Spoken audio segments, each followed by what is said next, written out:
ఈ మధ్య సెల్ ఫోన్లు వచ్చాయి. ఈ మధ్య సెల్ ఫోన్లో ఒక్కొక్కడు వాక్యం వినడం దీన్ని బిట్టు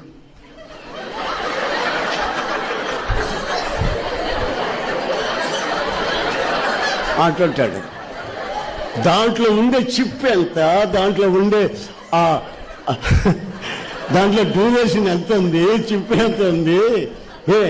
అరగంట సేపు చేస్తాడు. దాంట్లో ఉండేది 7 నిమిషాలు 6 నిమిషాలే.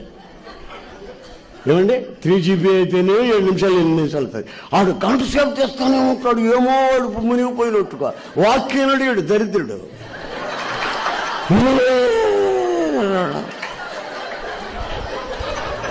ఆఫ్ చేసి జోబులో పెట్టుకుని దేవుని మాట్లాడతాను అనుకోవద్దండి. ఇది చెప్తేనా నా మీద కోపమా? ఏంటి ఎల్సన్ గారు మాట్లాడతారు, వాక్యం చెప్పకుండా ఇది చెప్పాడని. ఇవే ముఖ్యం. అసలు వాక్యం మీకు తెలియని వాక్యం అండి. మీకు తెలియని వాక్యమా? ఒకరి తర్వాత ఒకరు వస్తూనే ఉంటున్నారు, చెప్తూనే ఉంటున్నారుగా. మళ్ళీ నేను వచ్చి మళ్ళీ అదే చెప్పడం ఎందుకు? ఇట్లాడమని చెప్పొద్దు, మీకు బాగుపడతారు. ఆమేన్ ఆమేన్.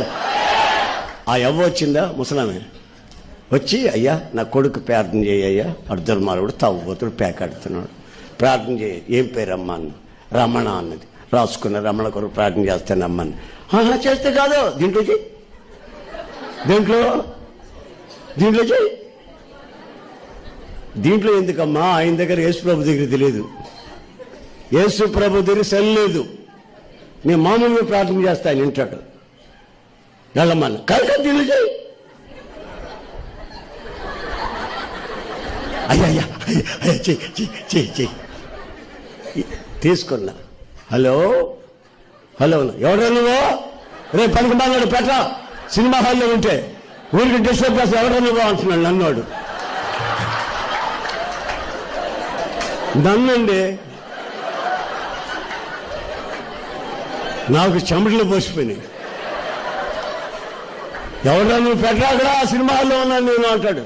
ఈ ముస్లిం దానికి ఎంత చెప్పిన ఉందో. నేను ప్రార్థన చేస్తాను వెళ్ళమంటే వెళ్తుంది. ఏం అదే పెద్ద మ్యాజిక్ లాగా. మా ఊళ్ళో అడుగు తినే వాళ్ళందరూ తిరున్నాయి. అడుగు తింటారే, అడుగు తినేవాళ్ళు ఈయన అంటాడు. ఏ రోజు ఏ వీధిలో అడుగు తినాలో వాళ్ళు చెప్పుకుంటారంట పొద్దున్నే. హలో అనుకుని ఆ 13 నెంబర్ రోడ్లోకి వెళ్ళి అక్కడ మనకి పెళ్లి కూడా జరుగుతుంది, అక్కడ భోజనాలు పెడుతున్నా అన్ని అడుక్కుని తిన్న వాళ్ళందరూ అందరూ అడికెళ్ళిపోతారు. ఈ సెల్లో అంతా ఇన్ఫర్మేషన్ తెలుసుకొని పోతారు. అడుక్కునే వాళ్ళకి కూడా